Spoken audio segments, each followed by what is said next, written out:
Welcome to the TikTok podcast. The clock is always ticking, so let's synchronize our watches and dive in.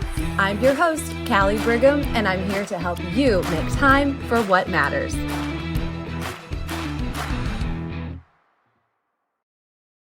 Hey friends, welcome back to another episode of TikTok. This one is going to be special. It's going to be special. It's going to be a conversation you will not forget. It will be a conversation that will be meaningful, will be purposeful, and is right on time. I cannot wait to introduce to you my featured guest for today. Let me tell you just a little bit about her. She is a top sales director in Mary Kay. She is a thought and mindset leader. She is passionate about ending time poverty. Let that one sink in for a second. And elevating championship mindsets. She's a yogi. She's a holistic high performance coach. She's a former dancer. Not that kind. Come on. She's a daughter.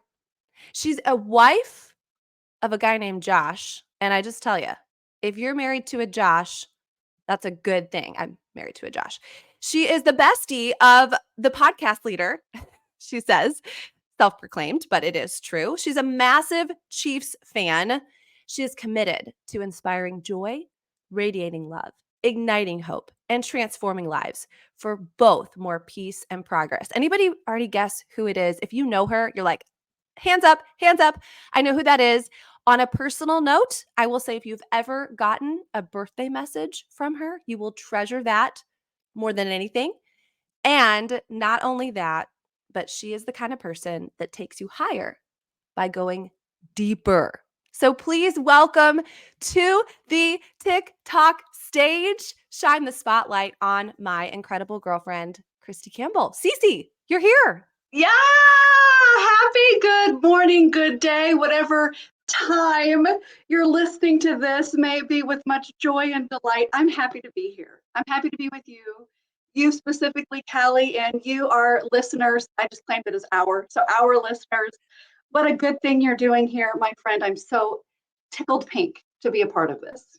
Well, you were one of the people that I was courageous enough, you and your husband, Josh, and a few of our other friends, to share this crazy idea. And you just took that in, you took it into your heart. You said, I think you should go for it. And who knew that 2 short months later, we would be sitting here getting ready to have an incredible conversation. And I have to say, right, we always have like a little debrief right before we get started. Mm-hmm. Pre-brief, I guess. Mm-hmm. And I said, Christi, and maybe this was during our prayer, I don't know, but I said, Christi, if it's just a conversation between the two of us, I find value in that. 100%. But the best news is I think there's a few more people listening and it's not just us. So they are getting ready to get the nuggets of wisdom, of greatness, of joy that just exude out of your tiny little gorgeous body. Christi Well, Campbell. listen, I'm already excited to be here with these kind of accolades and this kind of, I don't know, like, I'm just having so much fun watching you loving doing this. Like, I wish people could, hopefully one day they'll see our faces so they just see how much joy is radiating from you and how much we love each other. And time flies when you're either in love or having fun, right? So That's right. That's right. And hey, yeah. if they're watching on YouTube, they are seeing us. And I just want to say that I put on this hot pink lipstick just for you. I just felt like it was the right thing to do. I agree. I put red on, I put red on, I put red on, I put red on. I did all the things. All the things. I don't know what. I'm gonna Yeah. pretend like it's for me instead of the Chiefs, but it's fine. Okay. It is for So you. Okay. let's get this party started. Let's do. Okay. In our conversations that had nothing to do with a podcast, but just this is kind of how we talk to each other in real life. Mm-hmm. We started to go down a path of hearing and experiencing some pain points that not only we have and we experience, but those around us tend to. As leaders in organizations of women, these are some pain points. Things like, where does my time go? Why am I always running out of time? And where I want to start with those two thoughts is a concept that you brought to my attention that sums it up when you say, or she says, or whoever it is says, I feel that I am time poor. I Hmm. am living in time poverty. Hmm. So I think that this is such a captivating thought. It's almost everywhere, and it's almost like what's the best entry point? And so I feel like we all experience a prism of this in some way. And so to the reverse side, we've all had moments or a time when it expands, like when you're having a deep and meaningful conversation, or when you hear the in-laws are coming and you need to clean up your house, or you need to do something in a week that's taken you a month to do before. So we've all had a moment or an experience where time does expand. So it occurs to me that we don't have time management problems, we have time perception problems. And if we could begin to redefine or reperceive time, what then could be possible? And so I believe that the way we perceive time is as much of a part of the solution as it is the problem. And so I began to dive in deep to like, how can we perceive time? What does that mean? How can we solution this? How can we begin to access this? That's kind of the things that I became passionate about.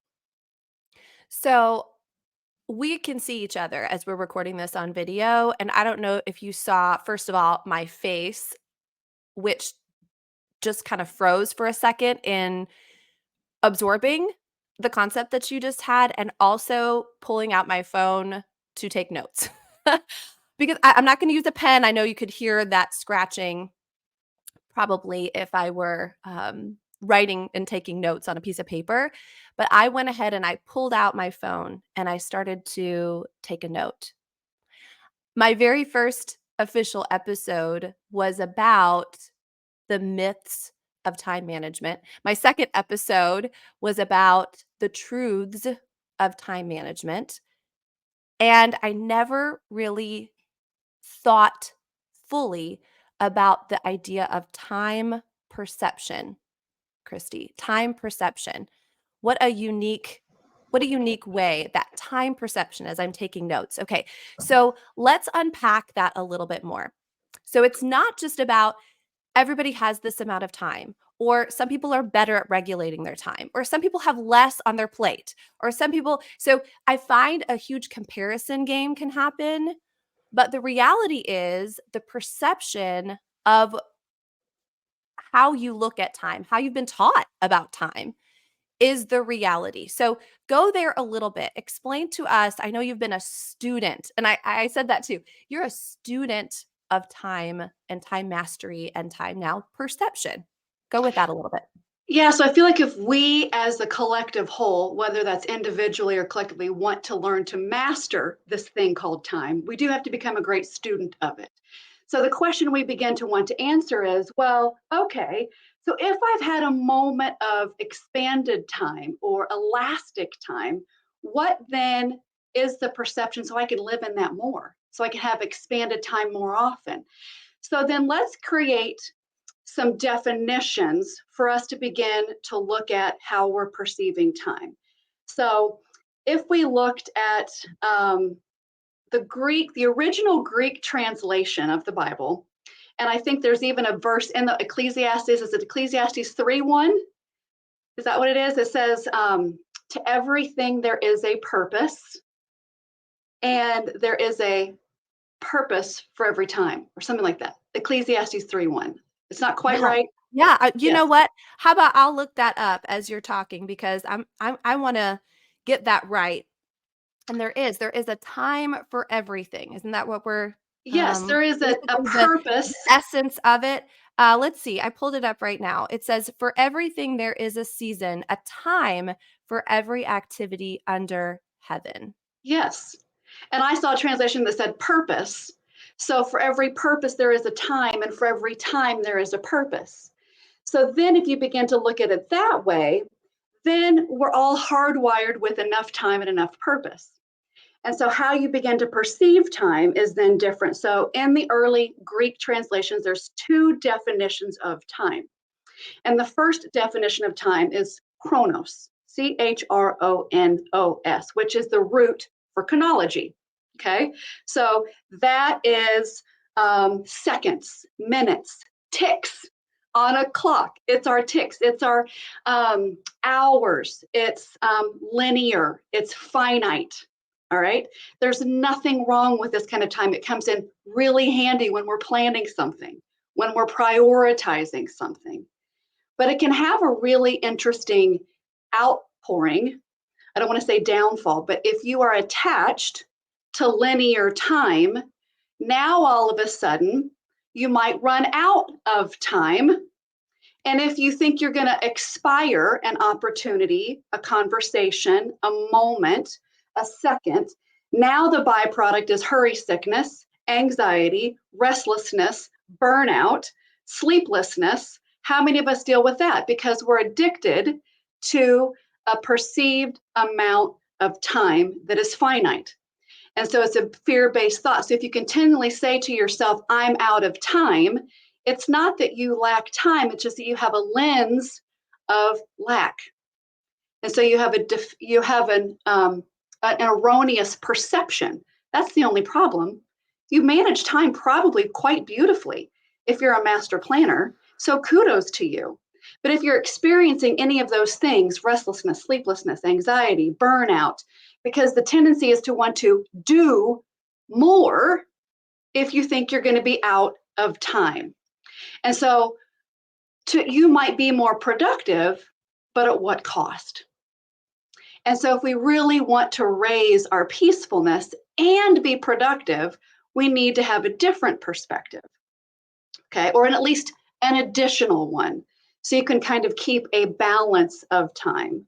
So then there is Kairos, Kairos, and Kairos is root for, it has a couple of different meanings. There's not a direct translation, but it can be when time is ripe, God's time, in due time, in perfect time, which means there's an abundance of time, which means that time is now measured in fulfillment. Time is measured in moments.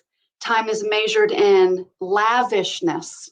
And so if you begin to now have a framework or a perception of abundance, then you're working from your enoughness and not for it. And so if you're working from it, then everything is overflow. Then you have more than enough energy and capacity. And how frequently do we say to ourselves, if I don't have enough time, I can't do this. And if I can't do this, I don't have capacity to do this. And if I don't have capacity to do this, right? So now I will admit that this might just be a soul pet peeve of mine as a business owner. This might just be a dinged framework, but when you're addicted to Kairos, we've all heard the phraseology, you're too heavenly minded to be any earthly good. So something that I hear is like, well, if I have an abundance of time, well, then I don't need to do anything. Okay, so you might be dealing with procrastination or apathy or deferred responsibility. There is a two-part street here in what you want to progress, right? So if you're finding yourself dealing with that, or well, if God wanted it to happen, it would have happened by now, right? So that's deferred responsibility. And so it's not that we sit behind a lottery machine, it's that we begin to experience the lavishness of time. And so then you have the courage to say, well, okay, if I had all the time in the world, what would I really like to do? And so we kind of also want to answer like, well, if I did have more time, what would I do? And then how much more time would I like to do that? And frequently we find we're thinking about it more than we're actually enjoying something. So you do need a balance of chronology. Like you need to have chronology. You need to have a knowledge of the finite things so you know what to prioritize and when. And then you also need to have the presence of Kairos so you're not working from a place of lack, you're working from a place of wholeness. And so there's a couple of different shifts that I might recommend for people to make to begin to implement this perception shift. Well, that actually was gonna be my next question, although I now feel both a lot smarter and also a lot well, I mean, do I call myself dumber? No. But where has this been? Why have I not been taught this? Mm, Why have I not been supported in this? Why has this never been a conversation that is commonplace? mm. And that's what I mean tongue in cheek about dumber, but I maybe just ignorant. That's a better word. Well, Ignorant of because this. we live in a culture of speed. And to some point, speed can't be the final answer to some point. And so, but if we're motivated by or driven by or rewarded by how much can you get done in a short amount of time, and how often have I even taught that, right? Then we're compounding an erroneous perception, or at least it's not that we're not teaching good work ethic, it's that we're having them come from the wrong place. But if you come from a place of significant support and connection and enoughness, then the irony is what you do takes less time. It takes less time. So then, if you're kind of like Kelly, like, well, okay, so now this makes sense to me, it resonates with me. What do I do about it? Yes, and well, So, that's where I was gonna go. All right, let's make this a real world yeah, example. What exactly this sounds great. Okay, I want to be more Kairos, I want to be less Chronos, and we're both Enneagram 3s. So let's be clear, this is maybe gonna be a journey of self-discovery. This might not just happen today, although I'm wired to say, well, that's my goal today to now be fully, Kairos focused. All right, I'm still going to fall back into some of my Chronos habits because I do think, oh, I'm wired for results. I'm wired for not being lazy. I'm wired for needing to get my to-do list done. Okay. So, Christy, how does this work in the real world for real yeah. people? Okay, I'm going to give you two thoughts. Thought one is spend time in the morning in your enoughness.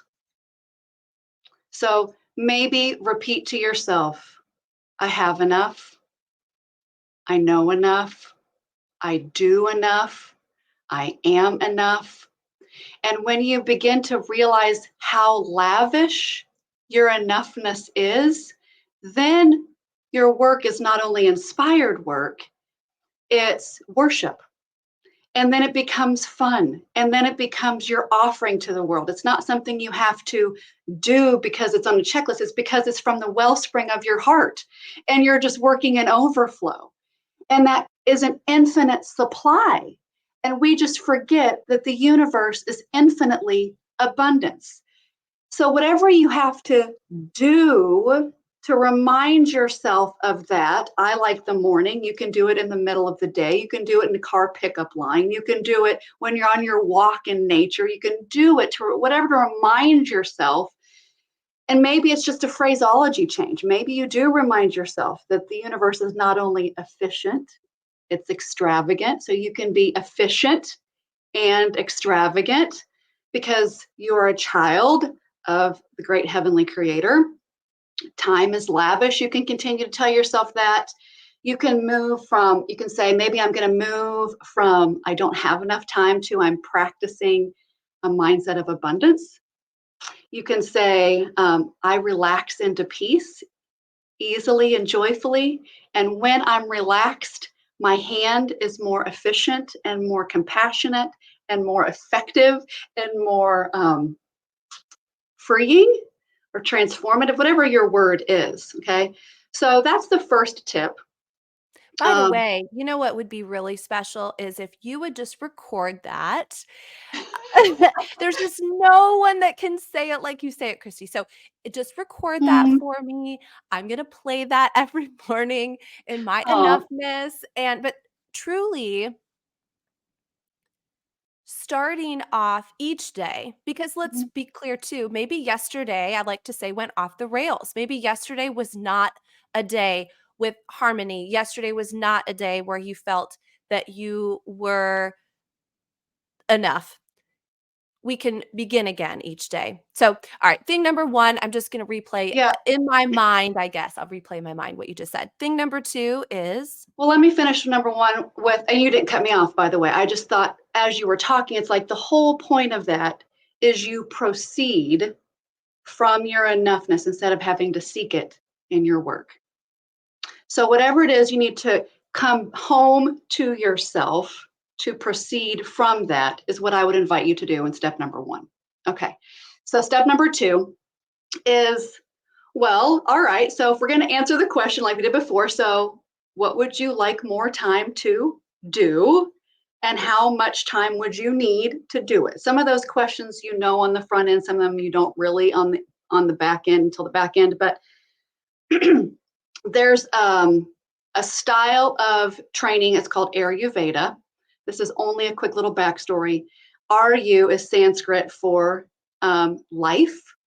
Veda is Sanskrit for science. So it's the study of the science of life and how things tick. Okay. So the general principle is that there's 3 different doshas, but really it's fire, earth, water. So we know those to be true in the earth, the world. Okay. We know those to be true in seasons. They're also true in our body. They're also true in times of day. So when I discovered this little piece of information, it transformed how I do my day into chunks. So here's what I would want you to know. If you are taking notes or if you're whatever, here's the peak times. Okay, so know this, 10 to 2, they're all 4-hour pockets. Okay, and you can view this as Kairos or Chronos, but 4-hour pockets. All right. So pocket 1 is 10 to 2, and this is 10 to 2 a.m. and p.m. So 10 a.m. to 2 p.m., 10 p.m. to 2 a.m., always the same. Okay. 2 to 6, 6 to 10. Those are your 4-hour pockets, and they repeat themselves twice in any 24-hour time period. All right. And you'll start to notice as I start to describe them, you're going to be like, oh, yeah, that's innately true. So when we go back to Ecclesiastes, it's like every purpose has a time and every time has a purpose. So there's no need to force it. It's happening naturally already. And when you can get into tune with that naturally, now it just unfolds. There's nothing to manipulate. There's nothing to manipulate. And the beauty is in the unfolding. I'll never forget one of my favorite talks from you, Callie, is when you did the talk on holy surprises. And that's the way the Holy Spirit works, is it's, if you're expecting it coming, why would he surprise and delight you? Right? So this helped me lean into the holy surprises. All right. So 10 to 2 is fire time. And I'll come back to this, fire time. 2 to 6 is air time, air, wind. Okay. 6 to 10 is earth time. Okay. So let's go back to 10 to 2. So 10 to 2, fire time. All right. Fire time in the body is your digestion, is your metabolism, is, I think, spiritually, your passion. Okay. There are some actual studies that the body heals and cleanses itself from 10 p.m. to 2 a.m. So if you're not getting enough rest, your body isn't healing itself. So you're losing a little bit of energy there. So if you're going to sleep, sleep from 10 to 2, because that's when the body heals itself. Okay. It's from 10 to 2. That's when you get your deepest sleep. That's when the fire is working on your behalf. Okay.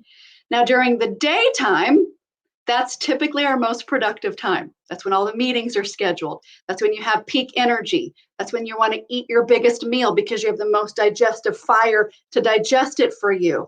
That's when you just have more energy to, I don't like to use this word, but attack. Like you're nodding your head because we're all like, that's when we do the bulk of our business, right? So my invitation for you is if you're growing something, do either A, what you love during that time, because what you love will expand, okay, between 10 and 2. And it only has to be one thing. It can be the biggest domino. It can be your keystone habit. Or do the thing you've been resisting, because that's when you have the most energy to do it. 10 to 2. Okay. Fire time. So I call fire energy, passion, heat, all of those things, your metabolism. That's when it is at its best and finest. So begin to work with nature, not against nature. All right. We're still in, this is how we're amplifying perception and Kairos time. All right. So 2 to 6 is air time, air wind. So think of qualities of air, right? So I think of the mind. It's when your mind is the busiest. Okay. You're racing about all the things that have to do. It's no wonder school lets out then. Okay. It's no wonder that sometimes it seems like there's lots of movement, lots of wind between 2 and 6. Anything Don't else you that you think can think that of? sometimes, yeah, I was thinking that a lot of people that can't sleep at night or they wake up in the middle of the night and they can't turn their brain off and they can't stop overanalyzing or worrying, or it's in that middle of the, I'm thinking now of the middle of the night. That's what's happening. Yeah, and so when I was doing this study, what's interesting is we are all uniquely wired with different, we have, all of us have one more predominant than the other, but when I was at the study, basically they were saying that if you have an imbalance in any one of these, then notice when you're like, to your point, Kai's a really brilliant point. If you wake up between 2 to 6 in the morning, you have a air imbalance, meaning you're up in your head a lot. I think the movement of your thoughts, it's movement based. All right. So you can either amplify it by working out between 2 and 6, or pick up a peace practice. Slow down your thoughts. Meditate then. Pray then. Walk in nature then. Okay. So when you're working with nature, you're either counterbalancing it or using it in your favor. I don't mean to counterbalance it as like your head, like it's kind of like, what's that? What's that art where you use that other person's force to come along with you? I forgot the name of that. Anyway, so then 6 to 10 is kapha time. That's the Ayurvedic language, but that's basically earth. So things are denser, things are heavier, which is why people sometimes say don't eat your biggest meal at night. It takes longer to digest. Okay. That's why sometimes people suggest don't look at it, just let your body slow itself down before you go to bed. Why do we have coffee in the morning? Our bodies are waking themselves up, right? So things are typically slower in nature, they're denser in nature. So you begin to do things then that ground you, right? Like walk or rest. Okay, so all of those things start to play into it. So that's how you begin to put something intangible into tangible form. And now, based on what you really want to do, you know when to do it, and let it unfold in a more natural way without force. Certainly with your presence, but without force. I imagine the fight against this natural inclination is where that exhaustion comes in. 100%. That's 100% true. I would say 100% of the time. I even think of the groundedness of the morning, right? So I Mm-hmm. understand the evening part, the groundedness of the morning. Maybe that's why we find it so important that we're so intentional, that we give ourselves enough time in the morning, that we're not rushing around, that we are, as I've talked about, setting the thermostat for our home or for our spirit. in the morning intentionally, that giving ourselves that opportunity to slowly come into who we need to be for the day, that is part of what I'm picking up. Yeah, and to your point, which is so brilliant, if you think about the nature of groundedness or earth, it's one part pace to enjoy the pace of slowing down. It's one part rootedness. So if you're close to the earth, what do you want to take root? Is it your hurry? Is it your knowingness? Is it your peacefulness? Is it your intention for the day? Is it your presence? Because it will take root easier. And that's why we have to slow down to speed up. So when I say slow down, it's not meaning stop. It's meaning allow the presence to become more alive than the busyness. Wow, the word allow Mm. even carries weight. Yeah. And so I think that's another really good question. How much peacefulness are you willing to allow? Yeah. What a fascinating conversation. I feel that this really is just scratching the surface. Therefore, I'm not promising anything, but there may be a sequel to this. There may be a CC 2.0 2.0. if you're Okay. open. Okay. We'll be regular offenders. We got all the time in the world. Because we're making time for what matters, and what matters Yeah. are deep dive conversations like this. Mm.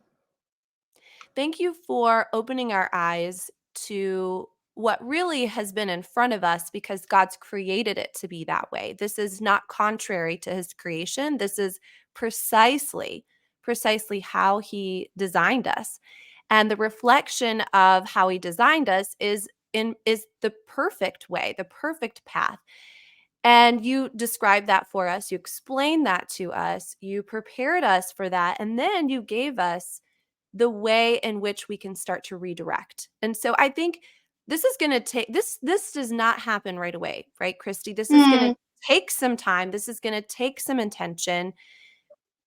The awareness, though, is the first step. So would you say practically to start to not only notice those blocks of time, but notice our resistance to Mm. things, notice our hurriedness, notice when we're feeling lack?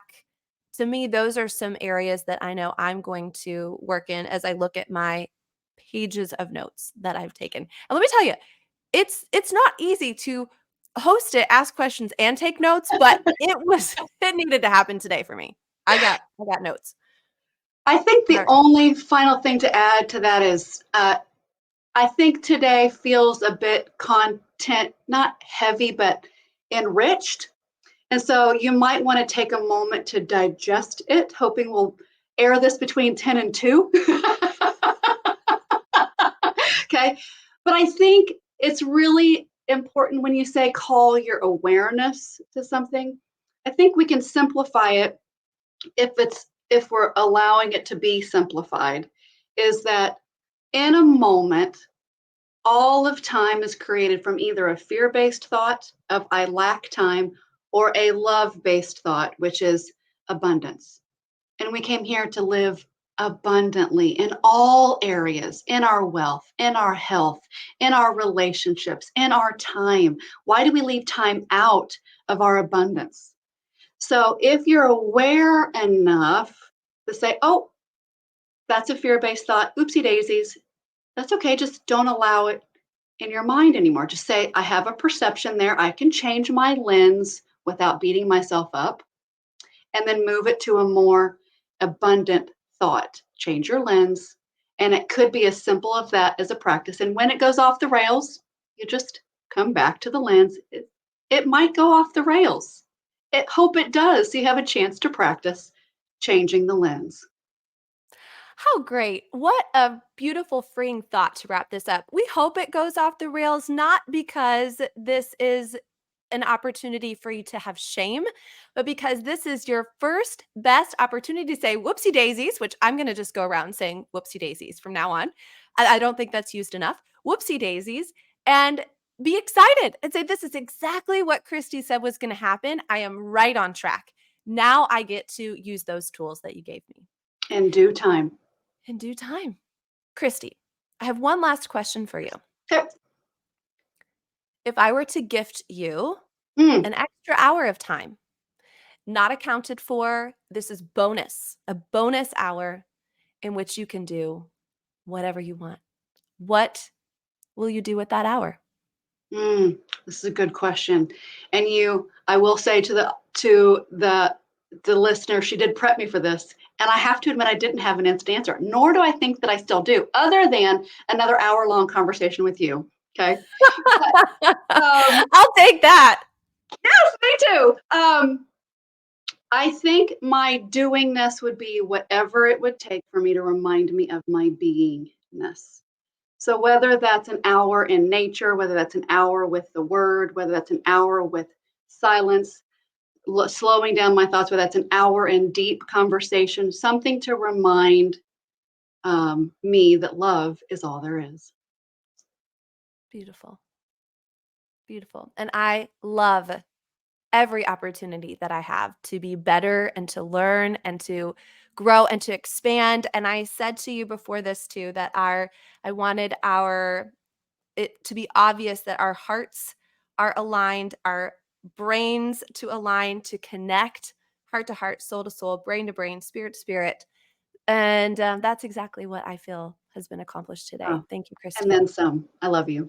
Thank you. I love you as well. So if you love what you heard today, leave us a review. Tell us, communicate, message me. Tell me what you took away from today's episode, because I took so many great things and I'm ready to put them into practice. So Christi, God bless you. God bless our TikTok community and sisterhood and family. And we look forward to talking with you again soon. So make time for what matters, friends. Thank you for joining me on the TikTok podcast. Please subscribe, rate, and leave a 5-star review. Your feedback fuels our mission to help you master your time. Set your alarm for our next episode, and until then, make every moment count.